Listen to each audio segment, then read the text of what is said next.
Hola, buenas noches. Vengo a guardar acá algo muy corto sobre estos estados que conocemos de nerviosismo, propiamente dicho de ansiedad, esos estados de agitación interna, esos estados de desesperación que por momentos tenemos, o esos llantos incontrolables, o en otro polo de este abanico, esos estados de parálisis, de congelamiento, de desconexión emocional que tenemos. Y no es que voy a hablar de todos estos temas, sino justamente en lo que quiero hacer un poco de hincapié, es desde dónde poder trabajar esto. Hoy se habla mucho de ansiedad, es una de las grandes consultas junto con trauma en el consultorio. La sociedad vive inflamada, las personas viven con un estado de estrés crónico. Y vemos que el estrés no solo guarda relación con los factores ambientales que disparan y que nos exigen una hiperactividad de nuestras relaciones, sino que también lo que observamos que aparece es el producto de nuestra forma de ser o de cierta psicopatología que guarda relación con experiencia de trauma y de trauma muy, muy temprano. Bueno, veo que se van sumando. Hola Pilar desde Colombia. Bueno, qué lindo los que van entrando, son poquitos, pero bueno, la idea es dejarlo guardado entre así sin más. Aparte de una conversación que tuve con una de mis sobrinas, dije, bueno, entra así y lo dejamos acá guardado y después mañana le digo que lo puede ver. Yo soy, para los que van entrando y no me conocen, soy psicóloga clínica, tengo 30 años de experiencia, un poquito más. Y digo esto porque hace 30 años en la clínica se abordaba al paciente desde la psiquiatría clásica o desde el psicoanálisis, pero ya había otras teorías que venían haciendo fuerza, pujando por aparecer, que empiezan más o menos en el año 50, que tiene que ver con la teoría relacional o las relaciones objetales, y acá aparece este término que hoy también está tan de moda, pero que empezó entonces, que es el apego, ¿no? Las teorías de apego. Y de las teorías de apego, las teorías relacionales. Y ahí, hoy, en el consultorio, en la clínica, tenemos que trabajar con la teoría de la regulación, que más que una teoría ya es una puesta en práctica porque hay ensayos y estudios suficientes como para que dan cuenta de la importancia de trabajar con los pacientes a través de la regulación. Cuando uno está bajo un estado de ansiedad, de hiperactividad, con taquicardia, ansioso, nervioso o con una situación emocional descontrolada, hoy sabemos que esa persona está desregulada en su sistema nervioso y que por acá va el trabajo, ¿no? Como les decía, en un comienzo aparece la teoría del apego, que fue investigada por Mary Ainsworth, y la gran piedra fundamental es Bowlby con sus estudios. Y luego viene la teoría de la regulación. Hoy es imposible, ¿no? Y digamos que la piedra fundamental de las teorías relacionales u objetales, la piedra fundamental o el ángulo capital de este es que el psiquismo, nuestro psiquismo humano, se construye a partir de la relación con las figuras parentales, especialmente la madre. Porque empieza muy tempranamente, empieza el día cero esta construcción, este vínculo. Y hoy sabemos que cuando hablamos de psicopatología, esta psicopatología está apoyada en las primeras relaciones vinculares. En las primeras relaciones de apego son las que van a dar que este niño tenga un diagnóstico psicopatológico o no en gran medida. ¿Por qué digo en gran medida? Porque también influyen los factores genéticos, biológicos, sociales y lo transgeneracional. Pero sabemos hoy el valor que tiene la impronta de la epigenética. Viene el gen, el niño viene con este gen codificado, pero hay una serie de experiencias que están en construcción porque su cerebro sigue en construcción, porque la inervación superior del nervio vago, la mielinización final, sigue en construcción. Entonces, hoy no se puede pensar que ciertas patologías de los pacientes no guarden relación con las experiencias tempranas. Y cuando digo esto, algunos que ya vienen trabajando en el programa de gestión del trauma y del estrés y en otros módulos, inmediatamente cuando tienen chicos piensan qué estoy haciendo con mi hijo, ¿no? Yo diría que más que pensar qué hacer con mi hijo, es poder ver qué hago conmigo ahora. Siempre que ha llegado al consultorio pacientes que estaban embarazadas y me decían, ay, quiero ser buena mamá, quiero ser buen papá, ¿qué tengo que hacer? Trabajar con vos. Siempre respondí lo mismo, ¿no? En todo este recorrido que tengo de actualización permanente, porque permanentemente me he formado de distintos lugares que iba abordando al paciente, siempre les decía esto, trabajar con vos. Y en esto, si hay una mamá ansiosa, tiene todas las fichas puestas para que su chiquito tenga alguna dificultad. O si hay una mamá depresiva, tiene todas las fichas. ¿Por qué? Porque el psiquismo del niño se constituye apoyado en la relación con las figuras parentales, especialmente con la madre. La función de la madre en el primer tiempo es fundamental porque está en el vientre y ahí ya empieza a gestionar esto. Entonces, siempre vamos a tener que volver, cuando hablemos de regulación, hoy desde la teoría de regulación, que es lo último que en psicología estamos trabajando, acompañando a nuestros pacientes, que se apoya previamente en la teoría del apego, en estas relaciones, porque el niño llega al mundo y no sabe regularse. El chico tiene una sensación que nosotros sabemos que se llama hambre, pero el bebé siente esa sensación, no tiene ni idea de lo que es. Y viene la madre y le dice la palabra hambre, viene con una sonrisa, le da el alimento y ahí el niño inscribe. Esta sensación se llama hambre. 1, 2, está muy bien que la exprese. 3, se calma comiendo. Ahora, ¿qué pasa si esta mamá llega tarde, llega nerviosa, llega apurada y no da esto que el niño necesita, ¿no? El nene tiene hambre y la madre le dice, no, ahora no, a las 5 te toca comer y son las 2 de la tarde. ¿Qué significa? ¿Que entonces que al chico hay que darle lo que pide cuando lo pide? No. Algo que hablamos en la regulación del sistema nervioso es regular a la baja.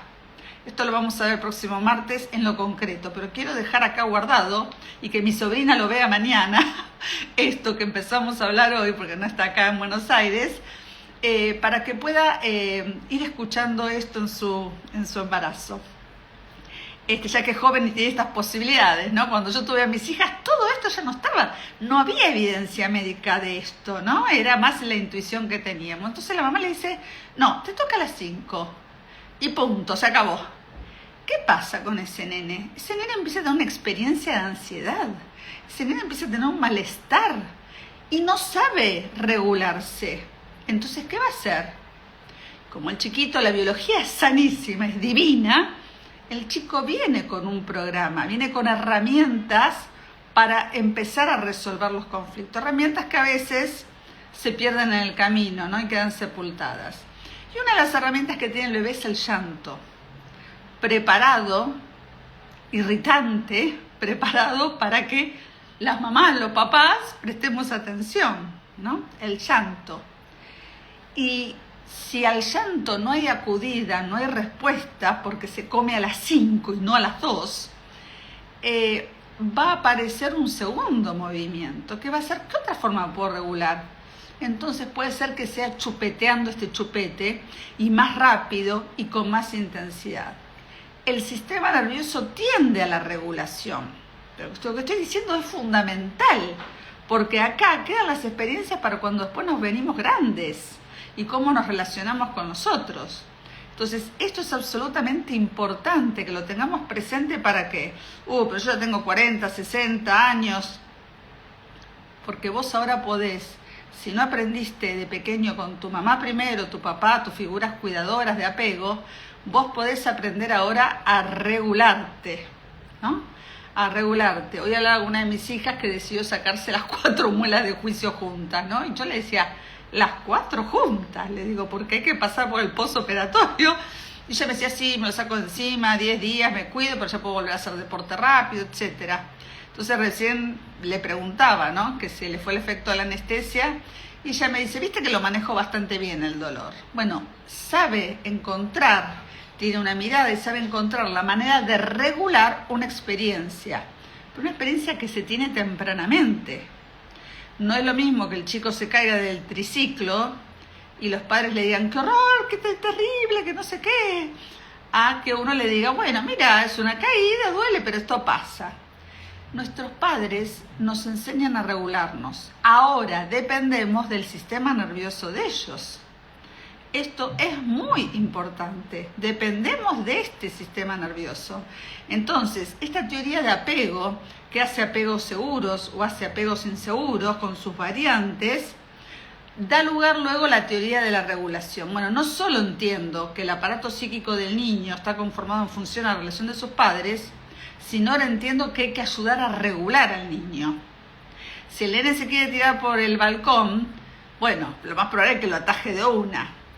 Pero la idea es, en situaciones donde el nene o por ahí se está acercando a una estufa o se está acercando a un enchufe, ayudarlo a bajar, ¿no? A regular a la baja.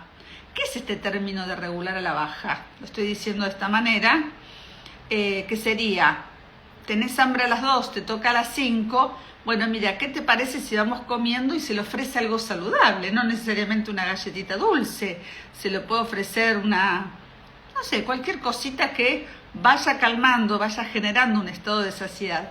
Eso es regular a la baja, no le doy todo lo que necesita, porque se come a las 5, porque si no después cuando llega la hora de la leche de la tarde no la va a tomar y hay que cuidar los hábitos que también son importantes. Pero regular.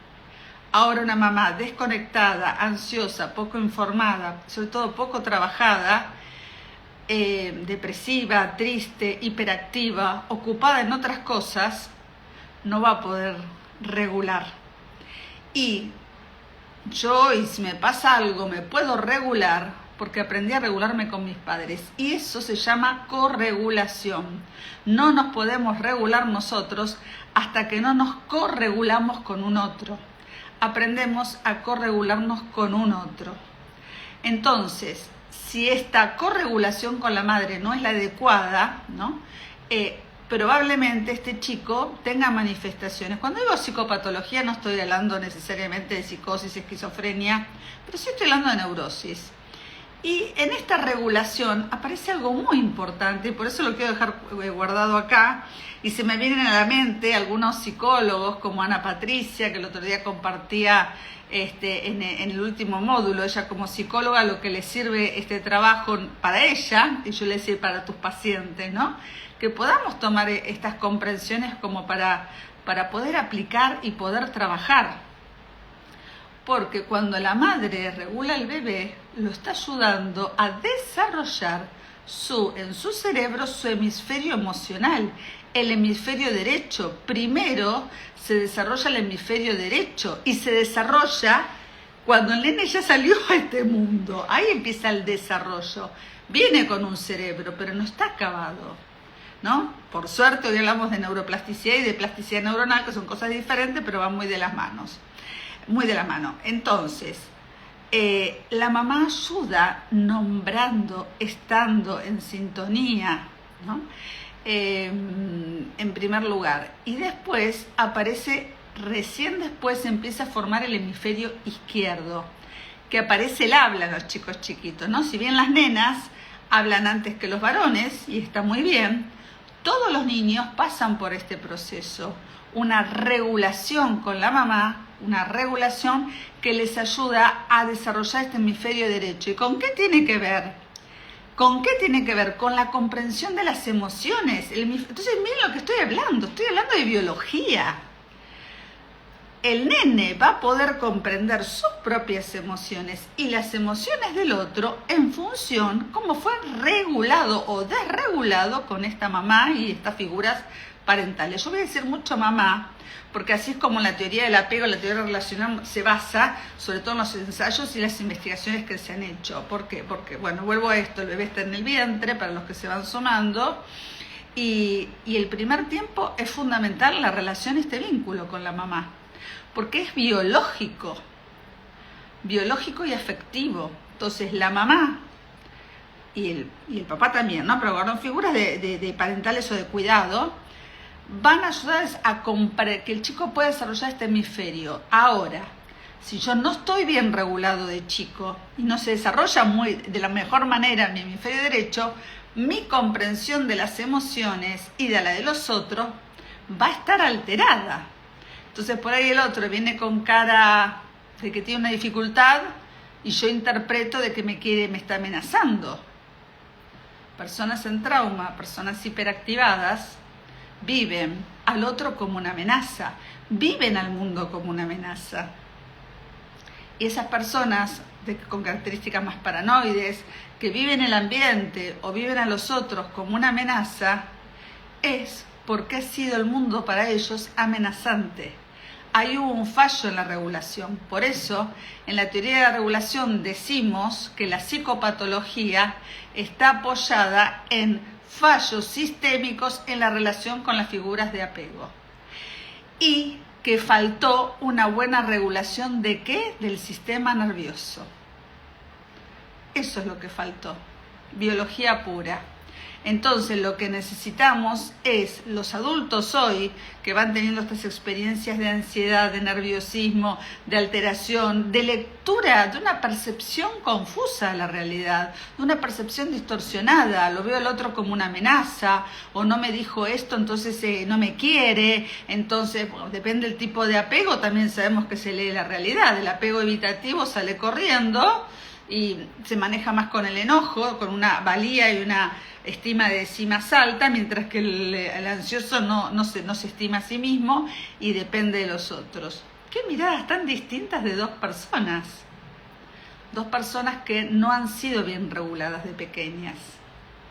Entonces, esto no es para que nos pongamos una exigencia, al contrario, esto es para que entendamos que son los nuevos aportes y que yo lo que noto a veces cuando hablo con la gente, ¿no? Es que no siempre en las terapias son abordados desde acá. Y la función es enseñarle a la persona a regularse. Siendo adulto, bueno, resulta que creciste con toda esta ansiedad, con todo este nerviosismo. Bueno, supongamos que haya crecido con trauma complejo, que voy a hablar el martes que viene también de esto y de trauma complejo en el programa de gestión del trauma del estrés online para todos. Trauma complejo son esas personas que han tenido en el tiempo una situación estresante, persistente y repetitiva, que se asocia esto al estrés postraumático.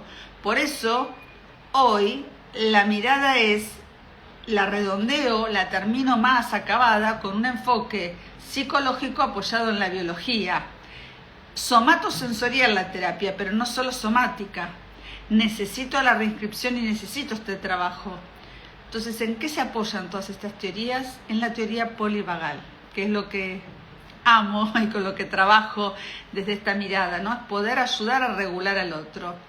Fíjense qué interesante, me contaba el año pasado una persona en España, ¿no? Que su amiga, su chiquita, había tenido una caída en el parque y se había partido el labio. Nada grave. Pero esta chiquita, bueno, para esta chiquita era tremendo, aparte que le salía borbotones la sangre, ¿no? Porque se produjo una hemorragia importante porque es una zona con muchas terminales, bueno, mucha sangre, fueron corriendo a la guardia, al hospital. ¿Y qué le dijo el médico a la mamá? Mientras atendía a la nena, póngala en el pecho. ¿No? Con la sangre sangrando, la nena se puso en el pecho de la mamá, empezó a succionar. Y de pronto empezó a calmarse la nena. Contacto con la madre, olor, pero eso no es todo. Contacto, olor, ¿no? Corregulación. La madre está apelando esto es para los que toman el Proges, a la involucración social, a este aspecto. Pero algo más, no solo la nena se calma, sino que empieza a parar el sangrado. Porque entre las sustancias que hacen parar el sangrado o la hemorragia, que son muchas, y hay muchos neurotransmisores ahí, y después a veces hay que darlos, ¿no? Por vía externa, está la oxitocina.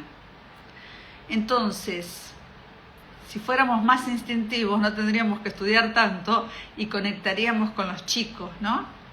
Una vez una paciente me decía, yo que tengo todo, que le compro todo a mis hijos, que tengo todo.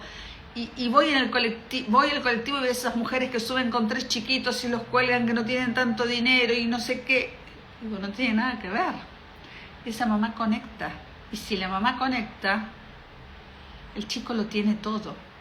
El chico lo que necesita es la regulación de su sistema nervioso, no que la madre lo regule.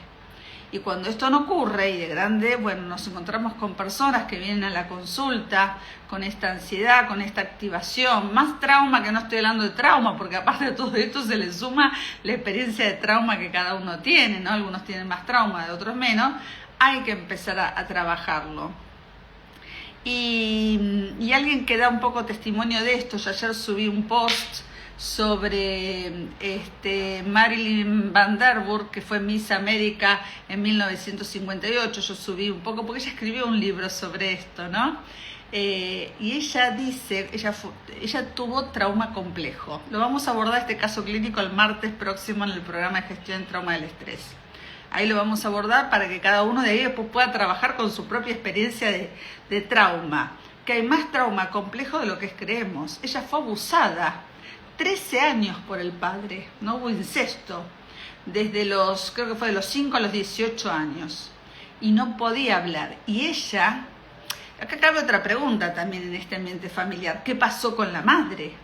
¿Qué pasa? ¿Dónde está una madre que no se da cuenta de esto, no? Porque está tomada por su propia desregulación, está tomada por su propio trauma. Yo puedo dar cuenta de esto en la clínica y en la consulta porque pasa a menudo, ¿no? Pacientes que recuerdan haber sido abusados, y esto me ha pasado, de llamar a la madre, ella contarle a la madre y la madre decir, a mí también me pasó. Entonces esa mamá no puede ver. Entonces ella lo que cuenta, ¿no? Marilyn, es que ella no podía hablar esto con su madre, no podía hablar esto con sus hermanas, que todo lo que tenía era el vínculo, desde constelaciones vamos a decir, con el perpetrador, y que era todo lo que él tenía. Entonces, todo lo que ella tenía, y fíjense el psiquismo humano cómo opera. Ella, y esto lo vamos a ver en el Proges el martes, apeló a la disociación, que es la defensa extrema. Y de ahí puedo pasar a la parálisis como un apagado o al congelamiento.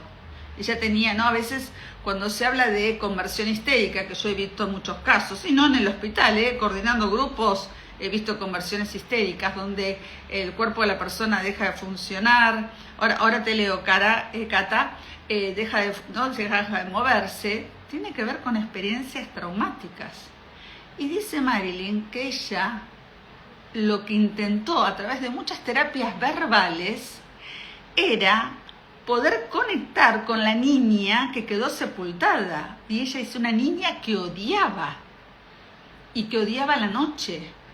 Personas que han sido abusadas, sobre todo en la noche, por un tío, un conocido, alguien, les va a costar mucho dormir, porque la noche va a activar esa situación altamente de trauma complejo. Hoy hablamos de trauma complejo. ¿Por qué? Porque hay que saber abordar. No se aborda igual que un trauma de accidente, que un robo, ¿no? Acá los psicólogos tenemos que poner muchas herramientas para trabajar con el trauma complejo, que es lo que Marilyn tenía. Entonces, a través de la conexión corporal, ¿no? A través de la conexión corporal, poder hacer este trabajo y amigarnos con esos monstruos que tenemos sepultados, con el niño herido. ¿Por qué? Porque si no nos reconectamos, vamos a andar por la vida adulta menospreciándonos a nosotros mismos, sintiendo culpa, sintiendo vergüenza. Cuando una persona siente vergüenza porque hay trauma. Una vez yo le decía a una paciente que tenía bastante, ¿no? Tenía trauma complejo. Estábamos hablando de caminatas, le digo, bueno, mira, podés salir a la calle a caminar. Cuando llegas al semáforo, claro, no podés parar de caminar. Te empezás a mover en el lugar hasta que cambia el semáforo. Y ella me decía, a mí me da vergüenza, ¿cómo me voy a mover? Yo vivo en un barrio, ¿y qué tiene que ver? No, pero ¿cómo me voy a mover en una esquina si tengo que estar parada? Sentía vergüenza. Ahí hay trauma, ¿no? Hay una vergüenza social adaptativa que es buenísima, ¿no? Que todos tenemos que tener una vergüenza adaptativa. Hay cosas que yo no puedo hacer por la calle. Ahora, bueno, es otro tema muy bonito, cómo la mamá regula ¿Qué tiene que ver la mamá y el papá con la vergüenza que tiene el niño? Por ejemplo, una experiencia muy habitual es que los nenes, cuando empiezan por la primera etapa, hay 5 pasos fundamentales en la constitución del psiquismo, que bueno, no lo voy a contar hoy, será para otro momento, ¿no? Pero la primera es la co-creación de un vínculo empático con la madre. Y el segundo es la exploración. El chico necesita explorar, que ya lo he contado muchas veces esto y en los cursos también, que es el laboratorio, la investigación que hace Mary Ainsworth, ¿no? Cuando separan al nene de la mamá, le ponen a una mujer extraña a ver cómo explora. Porque de la exploración del niño va a venir su capacidad intelectual, afectiva y la manera de gestionar sus emociones. Viene la exploración. Entonces el nene en un momento dado es muy común que se toque en el pañal, ¿no? Se toque en la caca. Y vayan con ese regalo, porque para ellos es fascinante, descubrieron algo. Y van con ese regalo tan valioso, tan espectacular a llevárselo a la mamá. Y claro, cuando uno ve que alguien se acerca con caca en la mano, a lo mejor uno dice, ¡ah, no! ¿Qué cosa? ¿Qué es eso? ¿Cómo se instala la vergüenza del niño? Regulación también. Porque hubo una cara, se dice, una expresión facial que el niño ve como una desaprobación y una gran frustración a lo propio. Entonces, ¿qué estoy diciendo? ¿Que todo vale? No, que hay que saber regular. Porque yo tengo que enseñarle a ese nene que no puede andar por la calle llevando caca. Si viene la visita, no puede poner caca sobre la mesa. Pero es regular a la baja. Cuando digo a la baja, estoy hablando de teoría polivagal y de la jerarquía en cómo tenemos que trabajar con nuestro sistema nervioso. En el último Proges, Bárbara se puso de modelo y fuimos mostrando de en qué orden se pasa, a un estado de congelamiento vago dorsal, a un estado más de activación simpático, a un estado más de conexión social vago ventral. Y bueno, lo nuevo es que hay estados que tienen que venir entrelazados, no es uno u otro, van a venir juntos. Así que yo quiero invitar a todos aquellos que se sientan tomados por altos cuadros de excitación, de ansiedad, de nerviosismo, de hiperactividad, que comiencen con un trabajo, ¿no?, de poder aprender a autorregularse. Y después pensamos qué hacemos con los hijos, con los nietos, etcétera, ¿no? Pero primero aprender uno a regularse. Y para eso hay herramientas, y herramientas que están a nuestro alcance. ¿Por qué? Porque vienen con nosotros. Nosotros nacemos con una caja de herramientas, como el nene viene programado con el chupeteo, con la succión, con el llanto, con la pataleta, ¿sí? El tema es que aprendamos nosotros a regularnos primero. Y para esto no es algo que se conquista de un día para otro, no hay que hacer un trabajo con uno mismo, identificar, y lo voy a decir de esta manera, algunos me van a entender, otros de a poquito, desde qué estado estoy hablando, ¿no? Estoy más dorsal, qué palabra rara esta, ¿no? Más en estado simpático, más ventral, es muy fácil de identificar esto, pero poder saber desde dónde miro la realidad. Porque si yo miro y te cuento una historia y estoy activada, voy a contarte una historia de desconfianza a lo mejor, o una historia de miedo. Y si estoy en mi sistema de involucración social, de conexión con todo así como es, voy a contar una historia más apreciativa. Y no solo a vos, me la cuento a mí. Y en función de lo que yo me cuento, es lo que mi cerebro se cree. Así que puedan saber que es posible este trabajo, que no es determinante las experiencias que hemos tenido de pequeños, por supuesto son condiciones, nos condicionan muchísimo, pero no termina ahí. Yo puedo hacerlo diferente, yo puedo tener una experiencia de dolor y vivirla de una manera tal que bajo ese dolor que siento. Dependiendo del estado de ánimo, voy a vivir el dolor físico, porque uno puede tener dolor físico porque se pegó un porrazo en la calle. Va a depender mucho del estado de ánimo de cada uno. Entonces, poder entender que hay una palabra hoy que se llama la teoría de la regulación, que está apoyada en la teoría polivagal. Para esto, conocer mi cuerpo, mi sistema nervioso, el del otro, y saber que cuando regulo a un niño, lo regulo de arriba para abajo y de abajo para arriba, en su cuerpo y con la palabra y en su mirada. Entonces, bueno, acá hay alguien que dice, ¿dónde consigo las herramientas con un psicólogo? Pregunto, bueno, te voy a pedir que nos mandes un WhatsApp y te vamos a a derivar con los psicólogos que se están formando conmigo en esto. Le escribís a Bárbara y le decís, y hoy le decía a esta sobrina mía que mañana le paso este vivo, esta noche ya se le paso el link, así que gracias Nelly por invitarme a hacer esto.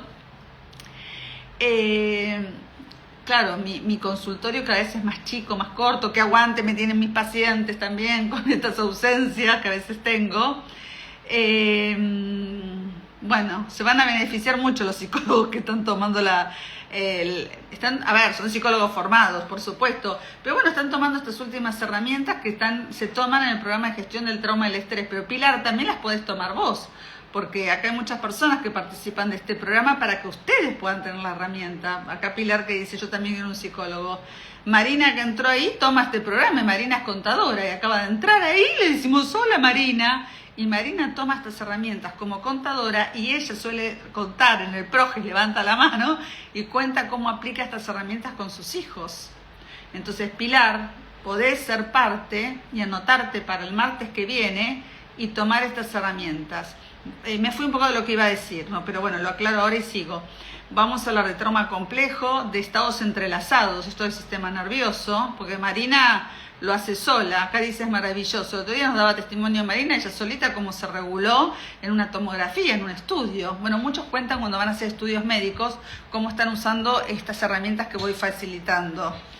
Entonces, ITC 14 también, sumate el martes, tomalas y después, por supuesto, no reemplaza la psicoterapia, no la reemplaza, pero Marina te va a decir que a ella le aporta, ¿sí? Te va a contar, porque la idea es que vos puedas conocer qué es el trauma complejo, qué son los estados entrelazados, qué es la disociación, síntomas. Hoy a un grupito les mandé, no sé si le llegó, al último que tomó el PROGES, les mandé una serie de síntomas que si ustedes se identifican, les pedí que los anoten para que podamos ver si entras en algún grado de disociación, porque esa es la extrema defensa. Y tan así que me limita absolutamente la percepción de la realidad mía y de los otros. Me hace entrar en un estado de parálisis, de angustia y de confusión. Entonces, vamos a trabajar con esto, con la vergüenza también, con la culpa, bueno, y con mucho más.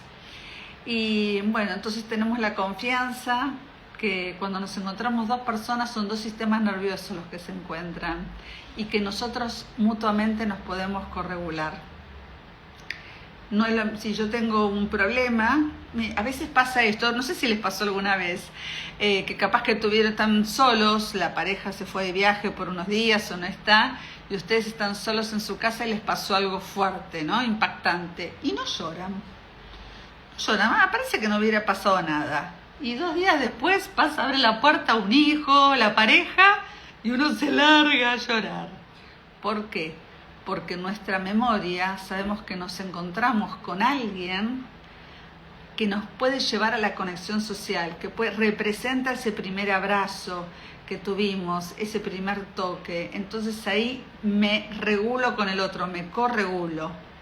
Entonces es importante poder contar con estas herramientas y saber, hoy los estudios dicen que la felicidad, el primer ítem de la felicidad es el contacto social, es estar con amigos, no con mucha gente, con amigos, con familia, con los queridos, y reírnos, divertirnos, poder reírnos. Yo tengo amigas con las que me río. El otro día hablaba con una amiga, me hizo reír, me llamó porque tenía un problemón y me lo contó, lo compartimos, pero nos reímos tanto las dos que decimos, bueno, tuvimos un efecto terapéutico. Y esto es lo que busco con el programa de gestión del trauma y del estrés, que tenga un efecto terapéutico para todos, brindando herramientas que puedan servir a todos. Como hicimos el otro día, a través de lo físico, pasar de un estado nervioso al otro. Así que bueno, creo que había algunas preguntas, las miro. Bueno, gracias por estar acá, ser parte. Hay un libro para aprender a autorregularse. Miren, hay libros de todo, pero el proceso hay que hacerlo.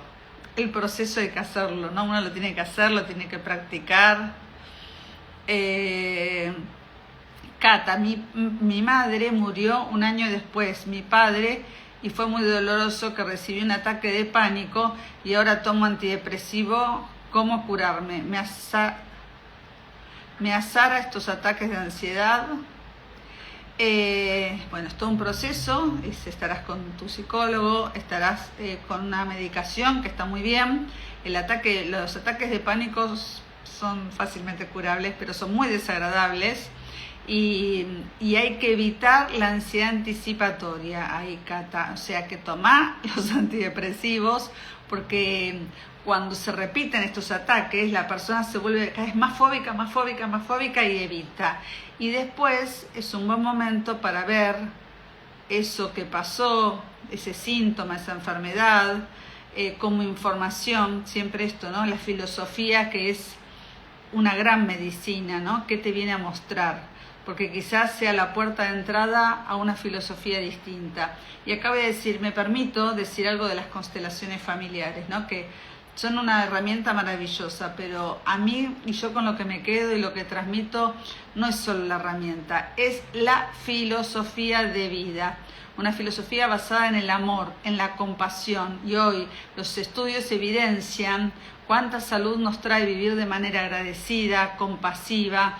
Entonces, tener una filosofía es la mejor medicina que tenemos. La filosofía que sea para cada uno, que le haga bien, ¿no? Pero bueno, sabemos que las filosofías basadas en el amor, en la compasión, en la apreciatividad son las que mejor funcionan y nos ponen en comunión con todo cuanto existe. Y estando en comunión estamos en este sistema nervioso de manada, en este sistema nervioso límbico. Somos manada, necesitamos de la comunidad. ¿Qué hace un cachorrito cuando se siente amenazado? El cachorrito sale corriendo y va a buscar a la mamá.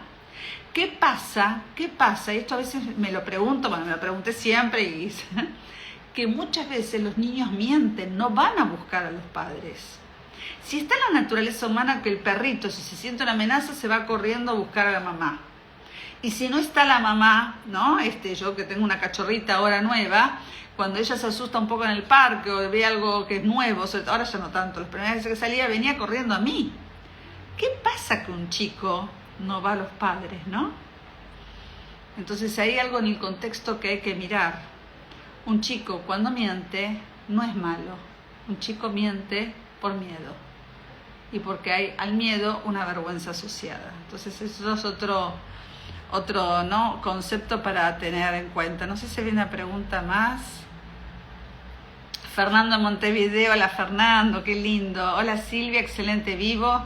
En niños con TDA se ve claramente la desregulación, gran desafío de trabajo terapéutico. Gracias Silvia por tu generoso compartir. Gracias Fernando.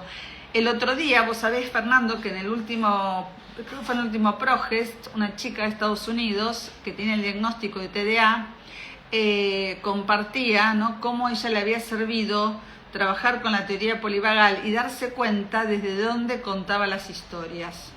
Entonces sí, ahí se ve mucho la desregulación, pero bueno, vos lo sabrás muy bien, se puede trabajar y se puede ayudar a regular, ¿no? Y en situaciones extremas regular a la baja, pero nunca dejar de regular. Nunca dejar de regular. Bueno, no sé si hay más preguntas, si no, bueno. Así que todos aquellos que quieran conocer todo lo que estoy diciendo, se pueden sumar el próximo martes 26 de agosto, online para todos, hablando con Bárbara. ¿Por qué la epilepsia se presenta en una persona adulta? Preguntaba la Silvia. Hay factores desencadenantes, conflictos, que hacen que eso que yo ya vengo genéticamente programado se dispare. Hay niños que hacen epilepsia a los 2 años, al año, a los meses, a los 4 años, y otros en los adultos. Esto depende del contexto. Una vez que aparece, bueno, lo que queda es poder trabajarlo. Y si bien esto es puramente neurológico, es como en todo, ¿no? Poder acompañar desde la regulación ayuda muchísimo. En el Alzheimer, ¿no?, que no guarda relación con la epilepsia, ¿no?, pero se ha visto cómo la regulación a través de objetos, de olores, de tacto. Por ejemplo, supongamos que alguno de ustedes, tiene esta situación, que tiene una pareja o alguien que empieza con Alzheimer temprano. Pónganse de acuerdo, primero cuando la persona ya está informada, que es importante, ¿no?, que la persona esté informada sobre lo que tiene, en nuestro gran derecho, pónganse de acuerdo en que haya un objeto en común que los represente, ¿no? Entonces puede ser un osito, una almohada, cualquier cosa, no sé, cualquier. Yo invito a que siempre sea como blandito, porque son los objetos que más me van a estimular el hemisferio derecho. Entonces se ponen de acuerdo y eligen un objeto, ¿no?, que los une. Y lo toca uno, lo toca el otro, ¿no? Y esto ya he escuchado testimonio de esto, ¿no? Y cuando llega el momento donde la persona ya no reconoce a nadie, van a ver cómo los regula un poco ese objeto. Hay una memoria, ¿no? Una memoria en el olor, en la textura, ¿no?, en la audición. Hoy vamos descubriendo el poder que tiene no poder hablar de manera prosódica. En algún momento hablaré también de la música bilateral, cómo esto nos compensa. Bueno, hay mucho que nos regula, por suerte hay tanto. Hola Elena Tomás, hola Elena, hace poco partió mi esposo, siento que estoy en un pozo sin objetivos, aún no entiendo la ausencia. Creo estoy con disociación de la realidad, angustia, depre, dolor.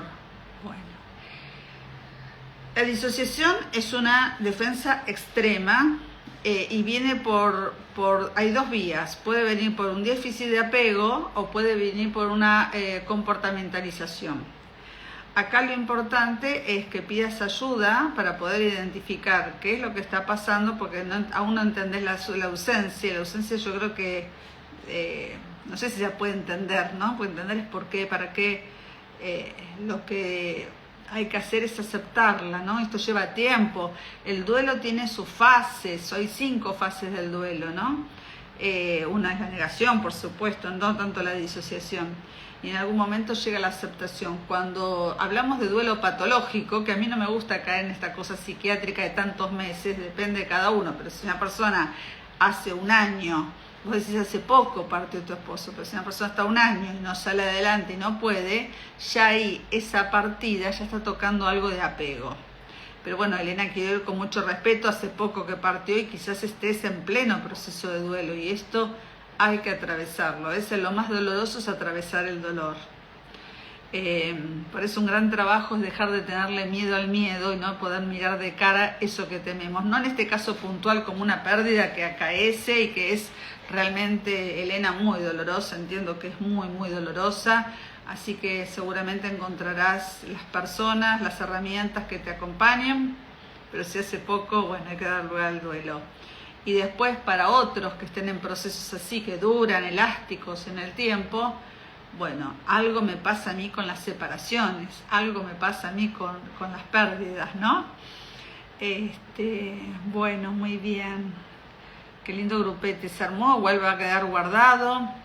Entonces, aquellos que quieran conocer más sobre esto que hoy hablé acá, los espero, es para todos online, no hay que empezar por ningún lado, pueden sumarse el próximo martes 26 de agosto online a las 6 de la tarde.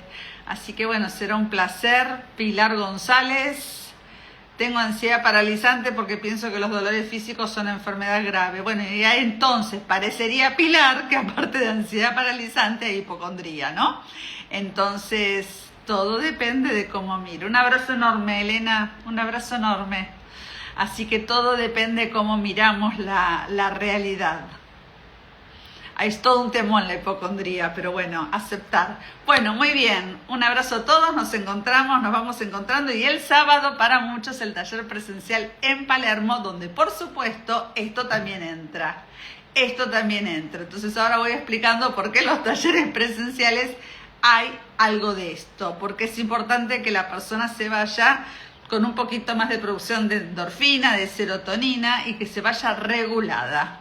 Y esa es la idea, así que siempre van a estar estas herramientas también en los talleres de constelaciones familiares. Bueno, un beso para todos, así dicen por acá, un abrazo y nos seguimos encontrando.